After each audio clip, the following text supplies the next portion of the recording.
ജയസറാം പുണ്യാത്മാക്കളെ സാദര പ്രണാമം. ഇന്ന് 1201 കർക്കിടകം 21 2026 ഓഗസ്റ്റ് 6-ാം തീയതി വ്യാഴാഴ്ച. ഇന്ന് ചർച്ച ചെയ്യുന്ന ഭാഗം ലങ്കാദഹനം, ഹനുമാന്റെ പ്രത്യാഗമനം, സീതാ വൃത്താന്ത കഥനം. ഈ 3 ഭാഗങ്ങളോട് കൂടിയിട്ടുള്ള 359 വരികളാണ് ഇന്ന് ചർച്ച ചെയ്യുന്നത്. കഴിഞ്ഞ ദിവസം നമ്മൾ ചർച്ച ചെയ്തത് ഹനുമാൻ രാവണ സഭയിൽ എത്തിയതും അവിടെ ഹനുമാൻ സ്വാമിയെ വധിക്കാൻ വേണ്ടിയിട്ട് തയ്യാറായ സമയത്ത് വിഭീഷണൻ ദൂതനെ കൊല്ലുവാൻ പാടില്ല എന്ന് പറയുകയും ഒരു അടയാളം ഉണ്ടാക്കണമെന്ന് തീരുമാനിക്കുകയും ചെയ്യുന്നത് നമ്മൾ കണ്ടു. അപ്പം അത് സംബന്ധിച്ചുകൊണ്ട് എടുക്കുന്ന തീരുമാനങ്ങളാണ് ഇതിൽ ഇന്ന് ചർച്ച ചെയ്യുന്ന ആദ്യ ഭാഗം. വദനമഭി കരചരണമല്ല ശൗര്യാസ്പദം, വാനരന്മാർക്ക് വാൽമേൽ ശൗര്യമാകുന്നു. ലങ്കാദഹനത്തിന്റെ പ്രാരംഭ ഭാഗത്ത് പറയുന്നത് കുരങ്ങന്മാർക്ക് വാലിലാണ് ശൗര്യമുള്ളത്. അതുകൊണ്ട് അവന്റെ വാലിൽ തുണി ചുറ്റിയിട്ട് തീ കൊളുത്തണം എന്നുള്ളതാണ് അവിടെ രാജ്യസഭയിൽ എടുക്കുന്ന തീരുമാനം. എന്നിട്ട് വാലിൽ തുണി ചുറ്റി തീ കൊളുത്തി കൊട്ടിഘോഷിച്ചുകൊണ്ട് രാത്രിയിൽ കടന്നു വന്ന കള്ളനാണ് എന്ന് പറഞ്ഞുകൊണ്ട് നഗരങ്ങളിലൂടെയൊക്കെ കൊണ്ടു നടക്കുക. അപ്പോൾ അവൻ കുലദ്രോഹിയാണ് എന്നൊക്കെ ആക്ഷേപിച്ചുകൊണ്ട് വാനന്മാർ അവരുടെ കൂട്ടത്തിൽ നിന്ന് ഇവനെയും ഒഴിവാക്കിക്കൊള്ളും എന്ന് ഒരു തീരുമാനം എടുക്കുകയും അപ്രകാരം രാവണൻ കൽപ്പന പുറപ്പെടുവിക്കുകയും ചെയ്തു. രാവണൻ കൽപ്പന പുറപ്പെടുവിച്ചപ്പോൾ തില രസഘൃതാദി സംസിക്ത വസ്ത്രങ്ങളാൽ തീവ്രം തെരുതെര ചുറ്റി, അതായത് എണ്ണയിലും നെയ്യിലും മുക്കിയ തുണികളൊക്കെ വാലിൽ തെരുതെരെ ചുറ്റി തുടങ്ങി. ആ സമയത്തൊക്കെ ഹനുമാൻ സ്വാമി അനങ്ങാതിരിക്കുകയാണ്. അങ്ങനെ ചുറ്റിക്കൊണ്ടിരിക്കുന്ന സമയത്ത് വാല് നീണ്ട് തടിച്ച് തുടങ്ങുകയാണ്. ആ പ്രദേശത്തുള്ള തുണികളൊക്കെ കൊണ്ടുവന്ന് ചുറ്റിയിട്ടും വാൽ പിന്നെയും അവശേഷിക്കുന്നു. രാക്ഷസന്മാർ ഒരുപാട് വിഷമിച്ചു. ഇവൻ മഹാദിവ്യനാണ് എന്ന് രാക്ഷസന്മാർക്ക് മനസ്സിലായി. അവർ പരസ്പരം പറയുകയാണ്, ഈ ബുദ്ധി ആർക്കാണ് തോന്നിയത്? കാരണം ആ നഗരത്തിലുള്ള തുണികളെല്ലാം കൊണ്ടുവന്ന് ചുറ്റിയിട്ടും അവസാനം ഹനുമാൻ സ്വാമിയുടെ വാല് പിന്നെയും ബാക്കി നിൽക്കുകയാണ്. അപ്പൊ അതുകൊണ്ട് അവര് പരസ്പരം ഈ രാക്ഷസന്മാര് പരസ്പരം സംസാരിക്കുകയാണ്, ഇത് ആർക്ക് തോന്നിയതാണ്? ഇത് നാശത്തിനുള്ളൊരു ബുദ്ധിയാണല്ലോ. എന്തായാലും ഇനി ചുറ്റാൻ വസ്ത്രമൊന്നുമില്ല, എല്ലാ വസ്ത്രവും ആ നാട്ടിലെ എല്ലാ വസ്ത്രവും തീർന്നു. അതുകൊണ്ട് വൈകാതെ വാലിന് തീ കൊളുത്താൻ വേണ്ടി അവർ തീരുമാനിച്ചു. അപ്രകാരം രാക്ഷസന്മാർ വാലിന്റെ അറ്റത്ത് തീ കൊളുത്തി കയറുകൊണ്ട് വരിഞ്ഞു കെട്ടിയെടുത്ത് വാദ്യഘോഷങ്ങളോട് കൂടിയിട്ട് കള്ളനെ കൊണ്ടുവരുന്നേ എന്ന് വിളിച്ചു പറഞ്ഞുകൊണ്ട് പട്ടണ പ്രദക്ഷിണത്തിന് വേണ്ടിയിട്ട് തയ്യാറായി. പടിഞ്ഞാറെ വാതിൽക്കിലെത്തിയ സമയത്ത്, ആ രാജഗോപുരത്തിന്റെ പടിഞ്ഞാറെ വാതിൽക്കിലെത്തിയ സമയത്ത് ഹനുമാൻ തൻ്റെ ശരീരം ചെറുതാക്കി. ആ സമയത്ത് ശരീരം ചെറുതാക്കിയപ്പോൾ ശരീരത്തിൽ വലിഞ്ഞ് മുറുകിയിരുന്ന കെട്ടുകളൊക്കെ അയഞ്ഞു. ആ കെട്ടുകളൊക്കെ ശിഥിലമായി തീർന്നു. തന്നെ വഹിച്ചു കൊണ്ടുവന്ന ആളുകളെയൊക്കെ വധിച്ചിട്ട് ഹനുമാൻ സ്വാമി ആകാശത്തേക്ക് ഉയർന്ന് കുതിച്ചു ചാടി. ഒരു മാളികയിൽ നിന്ന് മറ്റൊരു മാളികയിലേക്ക് ചാടി അപ്രകാരം ലങ്കാനഗരത്തിലുള്ള എല്ലാ മണിമന്ദിരങ്ങളും ചുട്ട് പൊട്ടിക്കുകയാണ്. തൻ്റെ വാലിൽ അഗ്നി ഉള്ളത് കൊണ്ട് ചാടി കയറുന്ന എല്ലാ മാളികകളിലും അഗ്നി കൊളുത്തിക്കൊണ്ടാണ് ഹനുമാൻ സ്വാമി ആ നഗരത്തിലൂടെ ആകാശത്തുകൂടെ പറക്കുന്നത്. അപ്രകാരം തീജ്വാലകൾ ആകാശത്തോളം ഉയർന്നു.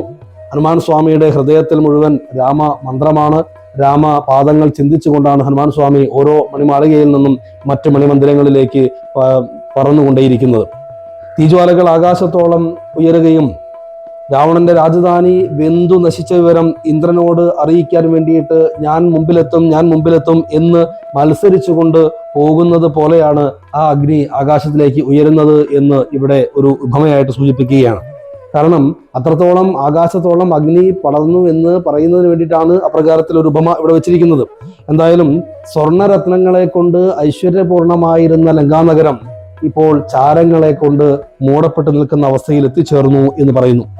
രഘുകുലപതി പ്രിയ പ്രത്യനാം മാരുതി രക്ഷിച്ചുകൊണ്ടാൻ വിഭീഷണ മന്ദിരം. അങ്ങനെയാണെങ്കിലും ആ ഹനുമാൻ സ്വാമി ശ്രീരാമന്റെ ഭക്തനായ അഥവാ ഭാഗവത പ്രിയനായ സാത്വികനായ വിഭീഷണന്റെ കൊട്ടാരം, വിഭീഷണന്റെ ഭവനം അഗ്നിക്കിരയാക്കാതെ ഹനുമാൻ സ്വാമി സംരക്ഷിച്ചു. ഭീഷണൻ ഭക്തനായതുകൊണ്ട് അദ്ദേഹത്തിന്റെ ഭവനം ഹനുമാൻ സ്വാമി സംരക്ഷിച്ചു. ഇങ്ങനെ ഓരോരോ മണിമാളികകൾ വെന്ത് നശിച്ചു തുടങ്ങിയപ്പോൾ രാക്ഷസ സ്ത്രീകൾ നിലവിളിക്കുകയാണ്. അവര് അഗ്നിക്ക് ഇരയായിട്ട് വെന്ത് പിടഞ്ഞ് മരിച്ചു വീഴുന്ന സമയത്ത് തന്നെ അവർ അവിടെ നിന്നുകൊണ്ട് കൂട്ടം നിലവിളിച്ചുകൊണ്ട് പറയുകയാണ്, ഈ രാവണന്റെ ദുഷ്പ്രവൃത്തികൾക്ക് ഞങ്ങളും കൂടി ഇരയായല്ലോ. മഹാപാപിയായ രാവണൻ വരുത്തിവെച്ച ആപത്ത് കൊണ്ടാണല്ലോ ഞങ്ങൾക്കിതൊക്കെ സംഭവിക്കുന്നത്. അന്യന്മാരുടെ മുതലും അന്യരുടെ പത്നിയെയും ഒക്കെ അപഹരിച്ചു കൊണ്ടുവന്നാൽ കുലം മുടിയുമെന്നുള്ളത് ഇവൻ ആരും പറഞ്ഞു കൊടുത്തിട്ടില്ലേ എന്നൊക്കെ പറഞ്ഞുകൊണ്ട് രാവണനെ പാപിയാണല്ലോ എന്നൊക്കെ സങ്കല്പിച്ചുകൊണ്ടും ചിന്തിച്ചുകൊണ്ടും ദുഃഖിച്ചുകൊണ്ട് കരഞ്ഞുകൊണ്ടിരിക്കുന്ന സമയത്ത് ആ കരഞ്ഞുകൊണ്ട് തന്നെ ഇരിക്കുന്ന ആ നിലയിൽ തന്നെ വെന്ത് മരിക്കുന്ന അവസ്ഥ പോലും അവിടെ സംഭവിച്ചുകൊണ്ടിരിക്കുന്നു. അവർ പരസ്പരം പറയുകയാണ്, അറിവുള്ളവർ വിധിയും നിഷേധവും ഒക്കെ, അതായത് നല്ലതും ശരിയുമൊക്കെ നന്മയും തിന്മയും ഒക്കെ ചിന്തിച്ചിട്ട് മാത്രമേ പ്രവർത്തിക്കാറുള്ളൂ. എന്നാൽ ഈ ദുഷ്ടനാവട്ടെ അതൊന്നും ചിന്തിക്കാതെ അവന്റെ സ്വാർത്ഥത മാത്രം ചിന്തിച്ചുകൊണ്ട് ഇപ്രകാരത്തിൽ പ്രവർത്തിച്ചത് കൊണ്ടാണല്ലോ ഞങ്ങളൊക്കെ ഇങ്ങനെ ദുരിതം അനുഭവിക്കേണ്ടി വരുന്നത് എന്നൊക്കെ അവർ പരസ്പരം പറഞ്ഞുകൊണ്ടേയിരിക്കുന്നു. രാക്ഷസികൾ ഇങ്ങനെ പറഞ്ഞ് വിലപിക്കുന്ന നേരത്ത് തന്നെ അവർ ഓരോരുത്തരും വെന്ത് മരിക്കുന്നതും കാണാൻ സാധിക്കുന്നു. രക്ഷപ്പെടാൻ യാതൊരു മാർഗവും കാണുന്നില്ല. അവർ പല വഴിക്കും പായുകയാണ്. വൃക്ഷങ്ങൾ വെന്ത് മുറിഞ്ഞു വീഴുന്നു. എല്ലാം കൊണ്ടും ഭയാനകമായിട്ടുള്ള ഒരു രംഗമാണ് ലങ്കാനഗരം സാക്ഷ്യം വഹിച്ചു കൊണ്ടിരിക്കുന്നത്. രാമചന്ദ്രന്റെ പ്രിയദാസനായിട്ടുള്ള പ്രിയദൂതനായിട്ടുള്ള ഹനുമാൻ സ്വാമി 700 യോജന വിസ്തൃതിയുള്ള ലങ്കാനഗരം മുഴുവൻ വിഭീഷണന്റെ മന്ദിരമൊഴികെ ബാക്കി എല്ലാം തന്നെ അഗ്നിക്ക് ഇരയാക്കി ആ അന്തരീക്ഷത്തിലൂടെ പാറി നടന്നുകൊണ്ടിരിക്കുകയാണ്. നോക്കുക, ലങ്കാനഗരം 700 യോജന വിസ്തൃതിയുള്ള ലങ്കാനഗരത്തിന്റെ മനോഹാരിത നമ്മൾ നേരത്തെ കണ്ടു. ആ സ്വർണ്ണമയമായിട്ടുള്ള കൊട്ടാരങ്ങളും കിടങ്ങുകളും അത്യഗാധമായിട്ടുള്ള കോട്ടമതിലുകളും എല്ലാം നമ്മൾ കണ്ടു. ആ കിടങ്ങുകളെല്ലാം തന്നെ ഇവിടെ അഗ്നിക്കിരയായി നിൽക്കുമ്പോൾ 700 യോജന വിസ്തൃതിയിലുള്ള ആ ലങ്കാനഗരം മുഴുവൻ അഗ്നിജ്വാലകൾ മേലേക്ക് ഉയർന്ന് പൊങ്ങുകയും അതിന് മുകളിലൂടെ ഹനുമാൻ സ്വാമി രാമനാമം ജപിച്ചുകൊണ്ട് രാമനെ ഹൃദയത്തിൽ സങ്കല്പിച്ചുകൊണ്ട് രാമരാമ ജപിച്ചുകൊണ്ട് വാലിൽ അഗ്നിയുമായിട്ട് ആകാശത്തിലൂടെ സന്തോഷത്തോടെ പറന്നു പോകുന്ന ഒരു കാഴ്ചയുമാണ് ഇപ്പോൾ അവിടെ ലങ്കയിൽ സംജാതമായിട്ടുള്ളത്. അപ്രകാരം ഹനുമാൻ സ്വാമി ആ ലങ്കയെ അഗ്നിക്കിരയാക്കിയ ശേഷം നേരെ സമുദ്ര തീരത്ത് എത്തിച്ചേർന്ന് തന്റെ വാല് ആ സമുദ്രത്തിൽ മുക്കിയിട്ട് തീയണച്ചു. അതിനുശേഷം ഇവിടെ ഒരു കാര്യം പറയുന്നു, അഗ്നിയുടെ ചൂട് ഹനുമാൻ സ്വാമിയെ ബാധിച്ചിട്ടില്ല. രണ്ട് കാരണമാണ്. ഒന്ന്, ഹനുമാൻ സ്വാമി വായുദേവന്റെ മകനായതുകൊണ്ട്, അഗ്നിയുടെ ബന്ധുവിന്റെ മകനായതുകൊണ്ട്, അഗ്നിയുടെ ബന്ധുവാണ് വായു, അതുകൊണ്ട് തന്റെ ബന്ധുവിന്റെ മകനാണ് എന്നുള്ള വാത്സല്യം കൊണ്ടും, രണ്ടാമത്തേത് സീതാദേവിയുടെ പ്രാർത്ഥന കൊണ്ടും, മൂന്നാമത്തേത് രാമകാര്യാർത്ഥത്തിനാണ് വന്നത് എന്നുള്ളത് കൊണ്ടും ഹനുമാൻ സ്വാമിയെ അഗ്നി യാതൊരു തരത്തിലും ദുഷിച്ചിട്ടില്ല. അഗ്നി രാമദൂതനിൽ ശീതളനായി തീരുകയാണ് ഉണ്ടായത്. രാമനാമം ധ്യാനിക്കുന്നവര് സംസാര സാഗരമാകുന്ന ഘോരമായ അഗ്നിയിൽ നിന്ന് പോലും പ്രാണനം ചെയ്യാൻ കഴിവുള്ളവരായതുകൊണ്ട് ഇവിടെ രാമന്റെ കാര്യത്തിന് വേണ്ടി വന്ന ഹനുമാൻ സ്വാമിക്ക് എപ്രകാരമാണ് അഗ്നി ഒരു ദുരിതമായിട്ട് തീരുക എന്ന് ഇവിടെ പറയുന്നു. കാരണം താപത്രയാഗ്നിയെ മറികടക്കാൻ രാമനാമം കൊണ്ട് സാധിക്കും. താപത്രയം എന്ന് പറഞ്ഞാൽ നമുക്കറിയാം, മൂന്ന് താപങ്ങളാണ്. ആ 3 താപങ്ങൾ നമ്മൾ മുമ്പ് ചർച്ച ചെയ്തിട്ടുണ്ട്. അപ്രകാരത്തിലുള്ള 3 താപങ്ങളെയും മറികടക്കാൻ വേണ്ടിയിട്ട് ആധ്യാത്മികം, ആദിഭൗതികം, ആദിദൈവികം എന്നീ 3 താപങ്ങളെ മറികടക്കാൻ വേണ്ടിയിട്ട് രാമനാമം കൊണ്ട് സാധിക്കുമെങ്കിൽ ഇവിടെ ഹനുമാൻ സ്വാമി രാമനെ ചിന്തിച്ചുകൊണ്ട് രാമനെ സ്മരിച്ചുകൊണ്ട് രാമന്റെ ദൂതനായിട്ട് രാമകാര്യത്തിന് വരുമ്പോൾ യാതൊരു തരത്തിലുള്ള അഗ്നിയും ഹനുമാൻ സ്വാമിക്ക് സങ്കടമുണ്ടാക്കുകയില്ല എന്നിവിടെ പറഞ്ഞു തരികയാണ്. എന്നിട്ട് പറയുന്നു, ഭൂമിയിൽ മനുഷ്യനായി ജനിച്ചാൽ സാക്ഷാൽ മഹാവിഷ്ണുവിനെ ഭജിക്കുക തന്നെ വേണം, അത് സർവ്വപാപങ്ങളെയും ഇല്ലാതാക്കി തീർക്കും എന്ന് പറയുന്നു. അപ്രകാരം തന്റെ വാലിലെ തീയണച്ചതിന് ശേഷം ഹനുമാൻ സ്വാമി നേരെ സീതാദേവിയുടെ സമീപത്ത് ചെന്നിട്ട് നമസ്കരിച്ചു. എന്നിട്ട് പറയുന്നു, ദേവി, ഞാൻ ഇനി ഭഗവാന്റെ സമീപത്തേക്ക് യാത്രയാവുകയാണ്.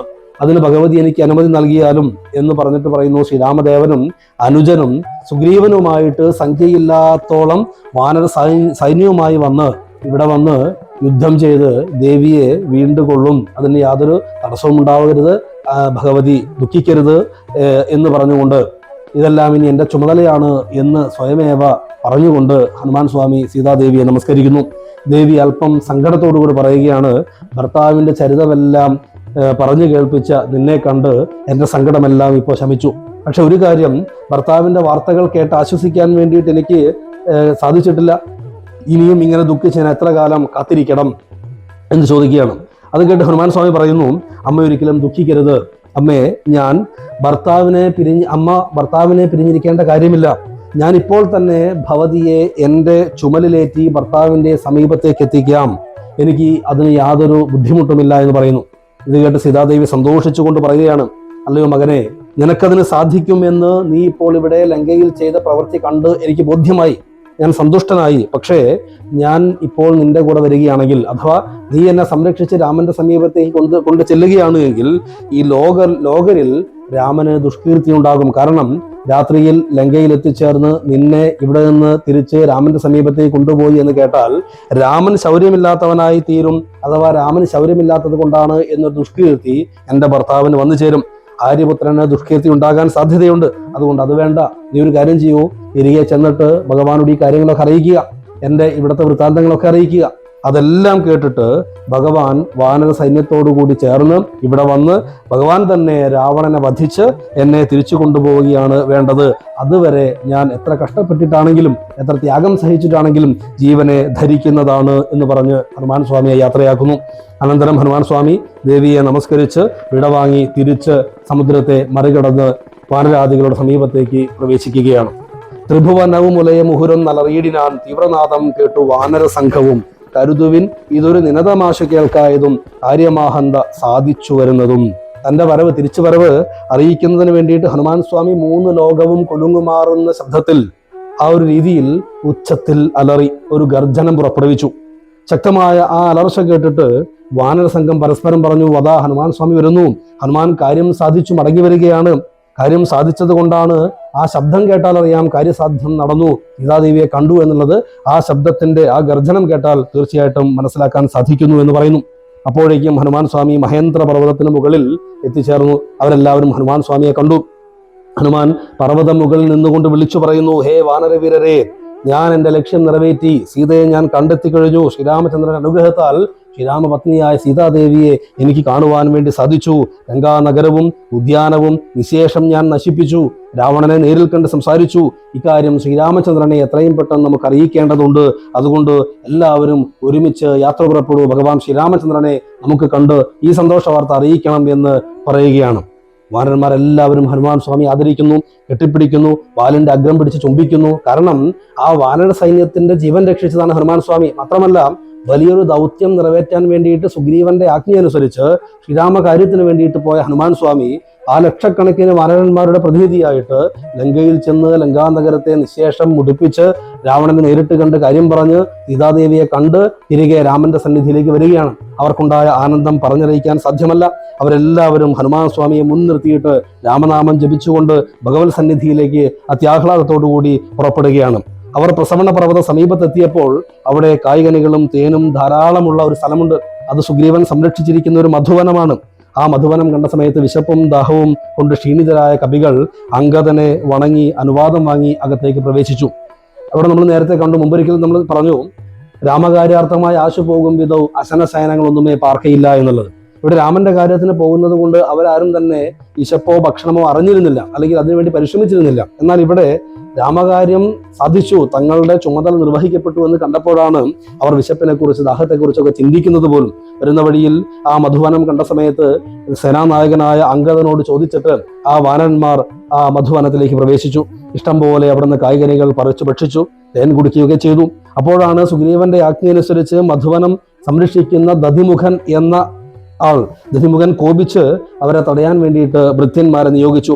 വാനന്മാരാവട്ടെ ദധിമുഖന്റെ ഭൃത്യന്മാരെ തല്ലി ഓടിച്ചു. കാരണം അവർക്ക് സന്തോഷം കൊണ്ട് അത്രത്തോളം ആ ഒരു അവസ്ഥയിലാണ് അവർ നിൽക്കുന്നത്.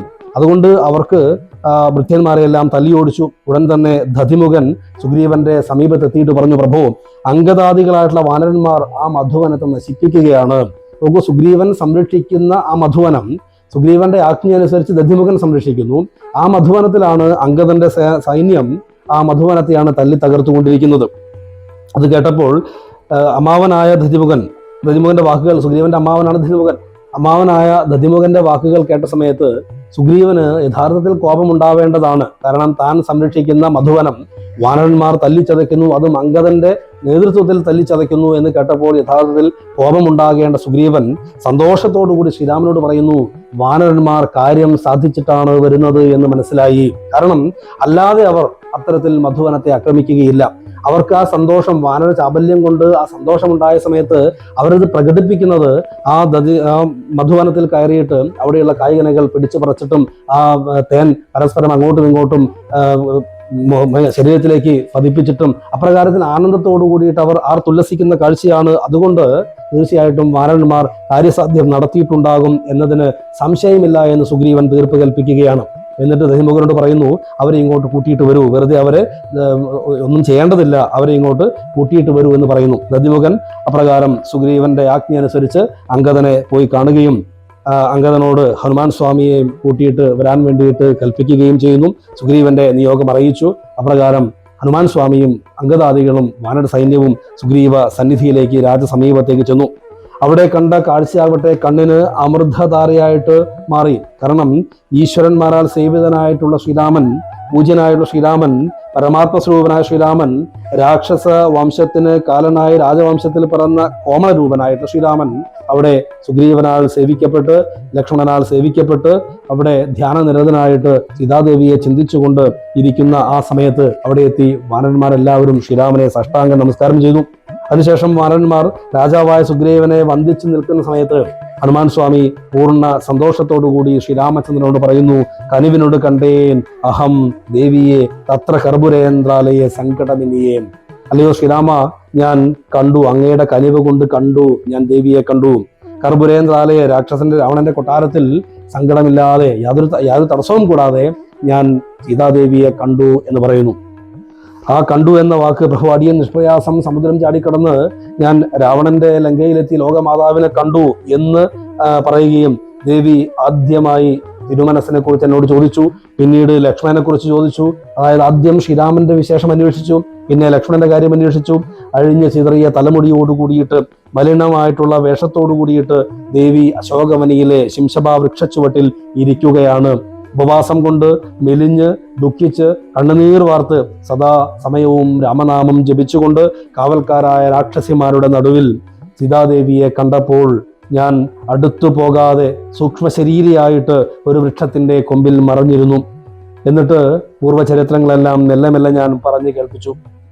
തനിയെ ആശ്രമത്തിൽ ഇരുന്ന തക്കം നോക്കിയിട്ട് രാവണൻ ഒരു സന്യാസിയുടെ വേഷം ധരിച്ചുകൊണ്ട് വന്നിട്ട് സീതാദേവിയെ മോഷ്ടിച്ചു കൊണ്ടുപോയതും അതിനുശേഷമുണ്ടായ സുഗ്രീവ സഖ്യവും ബാലീവധവും അതുപോലെ ദേവിയെ അന്വേഷിക്കാൻ വേണ്ടിയിട്ട് 4 ദിക്കിലേക്കും വാനരന്മാരെ അയച്ചതും സവിസ്തരം ഞാൻ അവിടെ ആ മരക്കൊമ്പിൽ ഇരുന്നു കൊണ്ട് പതിയെ അറിയിച്ചു. ആ വാനര സംഘത്തിൽപ്പെട്ട ഒരുവനായ ഞാനിപ്പോൾ സമുദ്രം ചാടിക്കടന്ന് ഇവിടെ എത്തിയെന്നും ദേവിയെ കാണാൻ വേണ്ടിയിട്ട് വന്നതാണ് എന്നും ഞാൻ അവിടെ നിന്നുകൊണ്ട് പറഞ്ഞു. അപ്രകാരം ദേവിയെ കണ്ടതുകൊണ്ട് ഞാൻ കൃതാർത്ഥനായി എന്നും പറയുകയുണ്ടായി. ഇത്രയും ആ മരത്തിന്റെ കൊമ്പിൽ ഒളിച്ചിരുന്നു കൊണ്ട് ഞാൻ പറഞ്ഞ സമയത്ത് ദേവി പറയുവാണ്, എൻ്റെ ചെവികൾക്ക് അമൃതധാരയായ വാക്കുകൾ ആരാണ് പറഞ്ഞത്? അയാൾ ആരാണെങ്കിലും എൻ്റെ മുമ്പിൽ വന്നാലും എന്ന് പറഞ്ഞ സമയത്ത് ദേവിയുടെ അരുളപ്പാട് കേട്ടിട്ട് ഞാൻ പതിയെ അവിടെ നിന്നും പുറത്തേക്കിറങ്ങി ദേവിയുടെ മുമ്പിൽ പോയി നമസ്കരിച്ചു. ദേവി സംശയദൃഷ്ടിയോടുകൂടി എന്നെ നോക്കി. കാരണം ഇത് രാക്ഷസന്റെ മായയാണോ എന്ന് സംശയിച്ചു. ആ സമയത്ത് ഭഗവാൻ കൽപ്പിച്ചതുപോലെ ദേവിക്ക് വിശ്വാസം വരുന്നതിന് വേണ്ടിയിട്ട് ഞാൻ ഭഗവത് ചരിതങ്ങൾ മുഴുവൻ അവിടെ പറഞ്ഞു. ഞാൻ എല്ലാ ചരിതങ്ങളും അവിടെ ആവർത്തിച്ച് പറഞ്ഞു. അതിനുശേഷം ഭഗവാൻ കൽപ്പിച്ചതുപോലെ ദേവിക്ക് ഞാൻ അങ്ങ് തന്ന മുദ്രാമോതിരം സമർപ്പിച്ചു. ആർത്തിയോടുകൂടി ദേവി അത് വാങ്ങിയിട്ട് ശ്രീരാമന്റെ നാമം ചൊല്ലിക്കൊണ്ട് കണ്ണുനീർ കൊണ്ട് കഴുകി ശിരസിലും കണ്ണിലും കഴുത്തിലും മാറിടത്തിലുമെല്ലാം മാറി മാറി മാറി ആശ്ലേഷിച്ചു, കണ്ണീർ വാർത്തു. എന്നിട്ട് പറഞ്ഞു, പവനസുത, ഇവിടെ എൻ്റെ കഷ്ടാവസ്ഥകളെല്ലാം നീ കണ്ടുവല്ലോ. രാക്ഷസികളുടെ നടുവിൽ നിരാശ്രയായിട്ട് നിരാഹാരയായിട്ട് നിമിഷങ്ങൾ തള്ളി നീക്കുന്ന കാര്യം നീ ഭഗവാനെ അറിയിക്കണം. അല്പവും വ്യസനിക്കേണ്ടതില്ല എന്നും സഹോദരനോടും വാനരസേനയോടും കൂടിയിട്ട് എത്രയും പെട്ടെന്ന് സമുദ്രം കടന്നു വന്ന് രാവണനെ വധിക്കുന്നതാണ് എന്നും ഞാൻ ദേവിയോട് ഉണർത്തിച്ചു. എന്നിട്ട് രാവണവധത്തിന് ശേഷം ദേവിയെ അയോധ്യയിലേക്ക് കൊണ്ടുപോകുമെന്നും ഞാൻ ഉറപ്പു പറഞ്ഞു. ഭഗവാന് വിശ്വാസം വരത്തക്ക രീതിയിൽ എന്തെങ്കിലും ഒരടയാളം തരണമെന്നും ഞാൻ ദേവിയോട് പറഞ്ഞു. അതിൻ പ്രകാരം ദേവി ശിരസിൽ അണിഞ്ഞിരിക്കുന്ന ചൂടാരത്നം എനിക്ക് എൻ്റെ കയ്യിലേക്ക് എടുത്തു തന്നു. എന്നിട്ട് അടയാള വാക്കായിട്ട് മുമ്പ് ചിത്രകൂടത്തിൽ വെച്ച് സംഭവിച്ച കാകവൃത്താന്തം അടയാളവാക്യമായിട്ട് എന്നോട് പറഞ്ഞു. അടക്കാനാവാത്ത ദുഃഖത്തോടുകൂടി കരയുന്ന ദേവിയെ സാന്ത്വന വാക്കുകളോടുകൂടി ഞാൻ ഒരുവിധം ആശ്വസിപ്പിച്ച് അടിയൻ അവിടെ നിന്നും വിടവാങ്ങി. അതിനുശേഷം ചെറിയ ചില കാര്യങ്ങൾ കൂടി അല്ലയോ പ്രഭു ഞാനവിടെ ചെയ്തു. രാവണന്റെ ഉദ്യാനത്തിൽ ഞാൻ പ്രവേശിച്ചു. അവിടെ എന്നെ തടയുവാൻ വേണ്ടി വന്ന രാക്ഷസന്മാരെയൊക്കെ ഞാൻ വധിച്ചു. അക്കൂട്ടത്തിൽ രാവണന്റെ ഇളയ മകൻ അക്ഷകുമാരനും കൊല്ലപ്പെട്ടു. ഒടുവിൽ ഇന്ദ്രജിത്ത് ബ്രഹ്മാസ്ത്രം എയ്ത സമയത്ത് അതിൽ ബദ്ധനായിട്ട് ഞാൻ രാവണ സന്നിധിയിലേക്ക് എത്തി. തുടർന്ന് രാവണനോട് നീതിവാക്യങ്ങളെല്ലാം ഞാൻ ഉപദേശിച്ചു. പിന്നീട് ആ നീതിവാക്യങ്ങൾക്ക് വില കൊടുക്കാതിരുന്ന രാവണൻ എന്നെ ബന്ധിച്ച് വാലിന് അഗ്നി കൊളുത്തിയ സമയത്ത് ലങ്കാ നഗരം മുഴുവൻ ഞാൻ അഗ്നിക്കിരയാക്കി. അതിനുശേഷം വീണ്ടും ദേവിയെ കണ്ട് വണങ്ങി സമുദ്രം ചാടിക്കടന്നു വന്ന് ഭഗവത് പാദങ്ങളിൽ ഇപ്പോൾ നമസ്കരിക്കുകയും ചെയ്തിരിക്കുന്നു. അല്ലയോ ഭഗവാനെ, ദേവ, ഇത്രയുമാണ് ഞാൻ ദൗത്യം ഏറ്റെടുത്ത കാര്യം ചെയ്തിരിക്കുന്നത്. എൻ്റെ ദൗത്യ വൃത്താന്തം ഇത്രയുമാണ്. ദാസനായ എന്നെ അല്ലയോ ഭഗവാനെ അവിടുന്ന് രക്ഷിച്ചാലും നമസ്കാരം എന്ന് പറഞ്ഞുകൊണ്ട് ഹനുമാൻ സ്വാമി നമസ്കരിക്കുന്നു. ശ്രീരാമൻ അതിന് മറുപടിയായിട്ട് പറയുകയാണ്, സദയം ഉപകാരമി ചെയ്തതിനാദരാൽ സർവസ്വവും മമ തന്നേ നിനക്കു ഞാൻ. എനിക്ക് വേണ്ടിയിട്ട് അല്ലയോ ഹനുമാനെ, നീ ചെയ്തിരിക്കുന്ന ഈ ഉപകാരം മറ്റൊന്നിനും പകരം വെക്കാൻ സാധിക്കുന്നതല്ല. അതുകൊണ്ട് സർവസ്വവും മമ തന്നേ നിനക്കു ഞാൻ എൻ്റെതെല്ലാം തന്നെ നിനക്ക് തരികയാണ്. എന്നിട്ട് പറയുന്നു, മാരുതപുത്രനെ പൂർണ്ണമോദം പുനർനീടിനാൻ ആദരാൽ ഉരസി മുഹുരഭി മുഹുരണച്ച് പുൽകീടിനാൻ ഓർക്കടോ മാരുതപുത്ര ഭാഗ്യോദയം. അപ്രകാരം പറയുകയാണ്, ദേവന്മാർക്ക് പോലും അസാധ്യമായിട്ടുള്ള കാര്യമാണ് അല്ലയോ ഹനുമാനെ നീ എനിക്ക് വേണ്ടി ചെയ്തിട്ടുള്ളത്. ഈ ഉപകാരത്തിന് എൻ്റെ സർവവും ഞാൻ നിനക്ക് തന്നിരിക്കുകയാണ്. ഇതിന് തക്ക പ്രതിഫലം മറ്റൊന്നും ഈ ലോകത്ത് പോലുമില്ല. അത്രയ്ക്ക് വലിയ ഉപകാരമാണ് നീ ചെയ്തത് എന്ന് പറഞ്ഞുകൊണ്ട് ഭഗവാൻ വാത്സല്യത്തോടുകൂടി ഹനുമാൻ സ്വാമിയെ മാറോടണച്ച് പലവരു ആശ്ലേഷിച്ച് വീണ്ടും ചേർത്ത് പിടിച്ച് ആ ഹനുമാൻ സ്വാമിയെ ആശ്ലേഷിക്കുകയാണ്, ചേർത്ത് പിടിക്കുകയാണ്, തലോടുകയാണ്. ഹനുമാന്റെ ഭാഗ്യോദയം നോക്കുക എന്ന് രാമായണത്തിൽ പറയുന്നു. ഇത്രത്തോളം പുണ്യവും ഭാഗ്യവും ഉള്ളവർ ഈ ലോകത്തിൽ ആരും തന്നെ ഇല്ല. ശ്രീരാമചന്ദ്ര മഹാപ്രഭു അത്രത്തോളം ഹനുമാൻ സ്വാമിയെ ചേർത്ത് പിടിച്ച് ആശ്ലേഷിക്കുന്ന ആ ഭാഗം കണ്ടുകൊണ്ട് ഇവിടെ പറയുകയാണ്, ഇത്രത്തോളം ഭാഗ്യം ചെയ്തവർ, പുണ്യം ചെയ്തവർ ആരും തന്നെ ഈ ലോകത്തിലില്ല എന്ന്. അപ്രകാരം പരമേശ്വരൻ അരുളി ചെയ്ത രാമായണ കഥ കേട്ട് പാർവതീദേവി ഭക്തിപരവശയായി കൂപ്പിത്തൊഴുതു. വളരെ സരസമായിട്ട് കിളിമകൾ പറഞ്ഞ കഥകളെ കേട്ട് സജ്ജനങ്ങളും തെളിയട്ടെ എന്ന് കിളിമകളും അതിസരസം ഇങ്ങനെ ചൊന്നത് കേട്ട് മഹാലോകരും തെളിയണമേ. ഈ ലോകത്തുള്ള ജനങ്ങളൊക്കെ ഈ രാമകഥ കേട്ടുകൊണ്ട് അവർക്ക് ബുദ്ധി തെളിയണമേ, അവർക്ക് തത്വവിചാരം ഉണ്ടാകണമേ എന്ന് പ്രാർത്ഥിച്ചുകൊണ്ട് സുന്ദരകാന്ഡം സമാപനം കുറിക്കുകയാണ്. ഇത്രയുമാണ് നാം ഇന്ന് ചിന്തിക്കുന്ന പാഠഭാഗം. ഇതിൽ പ്രധാനമായിട്ട് നമ്മൾ ചർച്ച ചെയ്തത് ലങ്കാദഹനവും ഹനുമാന്റെ പ്രത്യാഗമനവും സീതാവൃത്താന്ത കഥനവുമാണ്. ലങ്കാദഹനത്തിൽ ഒരു കാര്യം പ്രത്യേകിച്ച് ശ്രദ്ധിക്കേണ്ടത്, വിഭീഷണ മന്ദിരം ഇവിടെ ഹനുമാൻ സ്വാമി രക്ഷിച്ചു എന്നുള്ളതാണ്. നമുക്കറിയാം, വിഭീഷണൻ ആദ്യം തന്നെ ഹനുമാൻ സ്വാമിയെ വധിക്കാൻ വേണ്ടി തയ്യാറായ സമയത്ത് രാവണൻ ഹനുമാൻ സ്വാമിയെ വധിക്കാൻ തയ്യാറായ സമയത്ത് വിഭീഷണൻ പറയുന്നു, ദൂതനെ കൊല്ലുവാൻ പാടില്ല. അപ്പൊ അവിടെ ഹനുമാൻ സ്വാമിക്ക് മനസ്സിലായി, സാത്വികനായിട്ടുള്ള തത്വബോധമുള്ള ഭാഗവത പ്രിയനായിട്ടുള്ള ഒരാളാണ്, ധർമ്മിഷ്ഠനാണ് വിഭീഷണൻ എന്ന്. അതുകൊണ്ടാണ് ബാക്കി എല്ലാ മന്ദിരങ്ങളെയും അഗ്നിക്കിരയാക്കിയ സമയത്ത് വിഭീഷണ മന്ദിരം ഹനുമാൻ സ്വാമി രക്ഷിക്കുന്നത്. ആ രാക്ഷസ സ്ത്രീകളുടെ മുറവിളിയാവട്ടെ, അവിടെ രാജാവ് ചെയ്ത കർമ്മത്തിന്റെ ഫലം നമ്മൾ അനുഭവിക്കേണ്ടി വരുന്നുവല്ലോ ഈ രാജ്യത്ത് വസിക്കുന്നത് കൊണ്ട് എന്ന് രാക്ഷസ സ്ത്രീകൾ മുറവിളി കൂട്ടുന്നതും നമ്മൾ കണ്ടു. പിന്നീട് ഹനുമാന്റെ പ്രത്യാഗമനം, ഹനുമാൻ സ്വാമി തിരിച്ചു വരുന്ന സമയത്ത് തന്റെ ദൗത്യം, തന്നെ ഏൽപ്പിച്ച ദൗത്യം രാമന്റെ അനുഗ്രഹം കൊണ്ട്, വായുദേവന്റെ അനുഗ്രഹം കൊണ്ട്, ശ്രീരാമനാമസ്മരണ കൊണ്ട് തനിക്കത് പൂർത്തീകരിക്കാൻ സാധിച്ചു എന്നുള്ള ആഹ്ലാദത്തോടു കൂടിയിട്ട് ഒരു സിംഹനാദം മുഴക്കിക്കൊണ്ട് വാനന്മാരുടെ സമീപത്തേക്ക് വരുമ്പോൾ അവിടെയുള്ള വാനരന്മാരുടെ ആഹ്ലാദം നോക്കൂ. സമുദ്രതീരത്ത് ഇനി തങ്ങൾക്ക് മുന്നോട്ട് പോകാനുള്ള മാർഗമില്ല എന്ന് ചിന്തിച്ചുകൊണ്ട് ജീവിതം അവസാനിപ്പിക്കാൻ വേണ്ടി ദർഭ വിരിച്ച് ഉപവസിച്ച് മരിക്കണമെന്ന് തീരുമാനിച്ച ആ വാനരന്മാർക്കാണ് ഇവിടെ ഹനുമാൻ സ്വാമി അവരുടെ പ്രതിനിധിയായിട്ട് ലങ്കയിലേക്ക് പ്രവേശിച്ച് രാവണാദികളെ കണ്ട് കാര്യം സാധിച്ച് തിരിച്ചെത്തിയിട്ടുള്ളത്. അതിന്റെ ആഹ്ലാദമാണ് അവിടെ നമുക്ക് ആ ഒരു രംഗത്ത് കാണാൻ സാധിക്കുന്നത്. കാരണം ഹനുമാൻ സ്വാമിയുടെ ഗർജനം കേട്ട സമയത്ത് തന്നെ വാനരാദികൾ പറഞ്ഞു, അവർ തീരുമാനിച്ചു ഹനുമാൻ സ്വാമിയുടെ ഉദ്ദേശം അല്ലെങ്കിൽ പോയിരിക്കുന്ന കാര്യം നിറവേറ്റിയിട്ടാണ് ഹനുമാൻ വരുന്നത് എന്ന് അവർക്ക് മനസ്സിലാവുന്നു.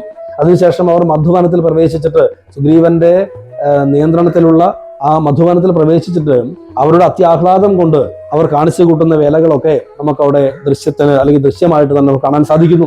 അത് അവരുടെ സന്തോഷത്തിന് സൂചകമാണ് എന്നവിടെ പറയുന്നു. കാരണം വാനരന്മാർക്ക് ചാബല്യശീലമുണ്ട് എന്ന് പലപ്പോഴും നമ്മൾ രാമായണത്തിൽ കണ്ടു. ആ ചപലത കൊണ്ട് അവരുടെ സന്തോഷം അടക്കി വെക്കാൻ സാധിക്കാത്തത് കൊണ്ട് അവർ പ്രകടിപ്പിക്കുന്ന രീതി അവിടെ നമുക്ക് സവിസ്തരം കാണിച്ചു തരുന്നു. പിന്നീട് സീതാ വൃത്താന്തം രാമനോട് പറയുമ്പോൾ, കരിവിടു കണ്ടേൻ, ഞാൻ സീതാദേവിയെ കണ്ടു എന്നുള്ള, കാരണം ശ്രീരാമൻ കേൾക്കാൻ ആഗ്രഹിക്കുന്ന വാക്കാണ് കണ്ടു എന്നുള്ളത്. ആ കണ്ടു എന്നുള്ള പദമാണ് ഇവിടെ ഹനുമാൻ സ്വാമി ആദ്യം തന്നെ ശ്രീരാമനോട് പറഞ്ഞത്. കനിവിനോട് കണ്ടേൻ എന്നാ പറയുന്നത്. നമ്മളൊക്കെ ആണെങ്കിൽ ആദ്യം നമ്മൾ ചെയ്ത വീരകൃത്യങ്ങളൊക്കെയാണ് ആദ്യം പറയുക. കാരണം ഹനുമാൻ സ്വാമിക്ക് ഇവിടെ പറയുകയാണെങ്കിൽ ഒരുപാട് കാര്യങ്ങളുണ്ട്. ഇവിടെ നിന്ന് സമുദ്രം ചാടിക്കടന്ന സമയത്ത് സുരസ, അതുപോലെ തന്നെ വന്നിരിക്കുന്ന ആളുകളൊക്കെ, തടസ്സത്തിന് വേണ്ടി വന്ന ആളുകൾ, മൈനാകം ദാഹവും വിശപ്പും മാറ്റാൻ വേണ്ടി വന്ന കാര്യങ്ങൾ, ഗംഗാലക്ഷ്മിയെ അടിച്ചോടിച്ച കാര്യങ്ങൾ, ഇങ്ങനെ ഒരുപാട് കാര്യങ്ങൾ ഹനുമാൻ സ്വാമി ചെയ്ത കാര്യങ്ങളെ കുറിച്ച് രാമനോട് പറയാനുണ്ട്. അതിനുശേഷം അവിടെ ചെന്നിട്ട് ഈ ഉദ്യാനത്തിൽ വെച്ച് ഒരുപാട് ആളുകളെ വധിച്ചതും, രാക്ഷസന്മാരെ വധിച്ചതും, രാവണന്റെ മകനെ വധിച്ചതും, അങ്ങനെ ഹനുമാൻ സ്വാമി ചെയ്തിരിക്കുന്ന വീരകൃത്യങ്ങളെ പറയുവാൻ ഒരുപാടുണ്ട്. അതൊന്നും പറയാതെ എന്താണോ ശ്രീരാമൻ ആഗ്രഹിക്കുന്ന വാക്ക്, അല്ലെങ്കിൽ കേൾക്കാൻ ആഗ്രഹിക്കുന്ന വാക്ക് എന്താണോ അത് ആദ്യം ഹനുമാൻ സ്വാമി പറയുകയാണ്. കനിവിനോട് കണ്ടേൻ എന്ന് പറയുകയാണ്. ആ കണ്ടു എന്ന വാക്ക് കേട്ടതോടുകൂടി തന്നെ ശ്രീരാമൻ ആനന്ദത്തിൽ ആറാടുകയാണ്. ശ്രീരാമൻ ഹനുമാൻ സ്വാമിയെ ചേർത്ത് പിടിച്ചുകൊണ്ട് ആശ്ലേഷിക്കുന്ന ആ രംഗം നോക്കൂ. കേവലം ഒരു ഭഗവാനായിരിക്കുന്ന ശ്രീരാമൻ വാനരനായിട്ടുള്ള ഹനുമാൻ സ്വാമിയെ ചേർത്ത് പിടിച്ച് വീണ്ടും വീണ്ടും ചേർത്ത് പിടിച്ച് കണ്ണുനീരോടുകൂടി ബാഷ്പധാരയോട് കൂടിയിട്ട് അനുഗ്രഹം കൊടുക്കുന്ന ആ ഭാവം അവിടെ ഉണ്ടായത് ഹനുമാൻ സ്വാമിയുടെ ആ ദൗത്യത്തിന്റെ ഫലമായിട്ടാണ്. ശ്രീരാമൻ പറയുകയാണ്, സദയം ഉപകാരമി ചെയ്തെന്നാദരാൽ, ഈ ഉപകാരം ചെയ്തത് ദേവന്മാർക്ക് പോലും ചെയ്യുവാൻ സാധ്യമല്ലാത്ത ഈ ഉപകാരമാണ്. അതുകൊണ്ട് എൻ്റെ സർവസ്വവും, മമ സർവസ്വവും ഞാൻ നിനക്ക് തന്നു, എൻ്റെ സർവസ്വം, എൻ്റെ എല്ലാം ഞാൻ നിനക്ക് തരികയാണ് എന്ന് പറഞ്ഞുകൊണ്ടാണ് ഹനുമാൻ സ്വാമിയെ ചേർത്ത് പിടിക്കുന്നത്. അതിനുശേഷമാണ് ഹനുമാൻ സ്വാമി ലങ്കാവൃത്താന്തങ്ങളൊക്കെ പിന്നീട് വിശദമായിട്ട് പറയുന്നുണ്ട്, പോയ കാര്യങ്ങളൊക്കെ പറയുന്നുണ്ട്. എന്നാൽ അതേ സമയത്ത് തന്നെ ഇവിടെ മനസ്സിലാക്കേണ്ടത്, എന്താണോ തന്നെ പറഞ്ഞയച്ച ആൾ കേൾക്കാൻ ആഗ്രഹിക്കുന്ന വാർത്ത അത് ആദ്യം പറയുക എന്നുള്ള ഒരു തീരുമാനം ഇവിടെ ഹനുമാൻ സ്വാമി എടുത്തിട്ടുണ്ട്. നമ്മളത് ജീവിതത്തിൽ പഠിക്കേണ്ടതാണ്. നമ്മളോടൊക്കെ ആരെങ്കിലും എന്തെങ്കിലും ഒരു കാര്യം ചെയ്യാനായിട്ട് പറഞ്ഞാൽ നമ്മൾ ചെയ്ത ആ വീരകൃത്യങ്ങളൊക്കെയാണ് ആദ്യം പറയുക, എന്നിട്ടാണ് അവസാനം ഈ പറഞ്ഞു വിട്ട ആളുടെ കാര്യത്തിലേക്ക് നമ്മൾ എത്തുക. അതൊരിക്കലും ഭൂഷണമല്ല എന്നുള്ളതാണ് ഹനുമാൻ സ്വാമി തൻ്റെ ജീവിതത്തിലൂടെ നമുക്ക് ഉപദേശിച്ചു തരുന്നത്. നമ്മളോട് ഏതെങ്കിലും ഒരു കാര്യം ആരെങ്കിലും ചെയ്തിട്ട് വരാൻ വേണ്ടി പറഞ്ഞാൽ ആ കാര്യം ചെയ്തോ ഇല്ലയോ അതാണ് നമ്മൾ ആദ്യം അവിടെ അറിയിക്കേണ്ടത്. അതിനുശേഷമാണ് എങ്ങനെ ചെയ്തു എന്നുള്ളതും അല്ലെങ്കിൽ എന്തുകൊണ്ട് ചെയ്യാൻ സാധിച്ചില്ല എന്നുള്ളതുമായിട്ടുള്ള വൃത്താന്തം അവിടെ ധരിപ്പിക്കേണ്ടത്. അത് തീർച്ചയായിട്ടും നമ്മുടെ എല്ലാം ജീവിതത്തിന്റെ ഒരു പാഠമായിട്ട് മാറ്റിയെടുക്കേണ്ടതുണ്ട്. പ്രത്യേകിച്ച് ഇന്നത്തെ തലമുറയിലെ കുട്ടികൾ, അവരെ സംബന്ധിച്ച് ലക്ഷ്യബോധമില്ലാതെ അലഞ്ഞു തിരിയുന്ന ഒരു സാഹചര്യം പല കുട്ടികളിലും പല കുടുംബങ്ങളിലും ഒക്കെ ഉണ്ട്. അവിടെയാണ് രാമായണത്തിന്റെ കാലിക പ്രസക്തിയും ഹനുമാൻ സ്വാമിയുടെ കാലിക പ്രസക്തിയും വിശേഷിച്ച് സുന്ദരകാന്ഡത്തിന്റെ കാലിക പ്രസക്തിയും ഉള്ളത്. സുന്ദരകാന്ഡത്തിൽ ഒരു വ്യക്തിയുടെ ജീവിതത്തിൽ ഉണ്ടാകാൻ സാധ്യതയുള്ള തടസ്സങ്ങളും ആ വ്യക്തിയുടെ ലക്ഷ്യം എവിടെയാണ് ഉറപ്പിക്കേണ്ടത് എന്നുള്ള ബോധ്യവും ആ ലക്ഷ്യത്തെ നേടുവാൻ വേണ്ടിയിട്ട് എപ്രകാരത്തിൽ ജീവിക്കണം എന്നുള്ള തത്വവും തീർച്ചയായിട്ടും സുന്ദരകാന്ഡം നമുക്ക് വിശദമായിട്ട് തന്നെ നൽകുന്നുണ്ട്. അതിനുശേഷം ആ ലക്ഷ്യം നേടിക്കഴിയുമ്പോൾ അവിടെ അഹംബുദ്ധി ഉണ്ടാവാതെ, അഹങ്കാരം ഉണ്ടാവാതെ അതെല്ലാം ശ്രീരാമനിൽ സമർപ്പിച്ചുകൊണ്ട് നിൽക്കുന്ന ഹനുമാൻ സ്വാമിയുടെ മനോഭാവം, അത്തരത്തിൽ നമ്മുടെ ചിന്താഗതിയും മനോഭാവവും മാറണമെന്നുള്ള വലിയൊരു പാഠവും സന്ദേശവുമാണ് സുന്ദരകാന്ഡത്തിലൂടെ ഹനുമാൻ സ്വാമിയുടെ ഈ ദൗത്യത്തിന്റെ ആ ഒരു ഫലം നമ്മളിലേക്ക് ഉൾക്കൊള്ളേണ്ടത്. അത്തരത്തിൽ ഉൾക്കൊണ്ടുകൊണ്ട് സർവവും ഗുരുസങ്കല്പത്തിലൂടെ മാത്രമേ മുന്നോട്ട് കൊണ്ടുപോകേണ്ടത് എന്നുള്ള ബോധ്യം ഉറച്ചുകൊണ്ട് സർവവും ഈശ്വര കൽപ്പിതമാണ് എന്ന് ഉറപ്പിച്ചുകൊണ്ട് മുന്നോട്ട് പോകുവാനും അഹങ്കാരം അല്പം പോലുമില്ലാതെ സർവവും ഗുരുപാദത്തിൽ സമർപ്പിച്ചുകൊണ്ട് മുന്നോട്ട് പോകുവാനും ലക്ഷ്യം നേടുവാനും ഏവർക്കും സാധിക്കട്ടെ എന്ന് സങ്കല്പിച്ച് പ്രാർത്ഥിച്ചുകൊണ്ട് ഇന്നത്തെ പാഠഭാഗം ഗുരുപാദങ്ങളിൽ സമർപ്പിക്കട്ടെ. ജയ് സീതാറാം. മംഗളം കൗസലേന്ദ്രായ മഹനീയ ഗുണാത്മനേ ചക്രവർത്തി തനുജായ സർവഭൗമായ മംഗളം. ഓം ശ്രീ ഹനുമത്സേവിത സീതാരാമചന്ദ്ര ഭഗവാൻ കീ ജയ.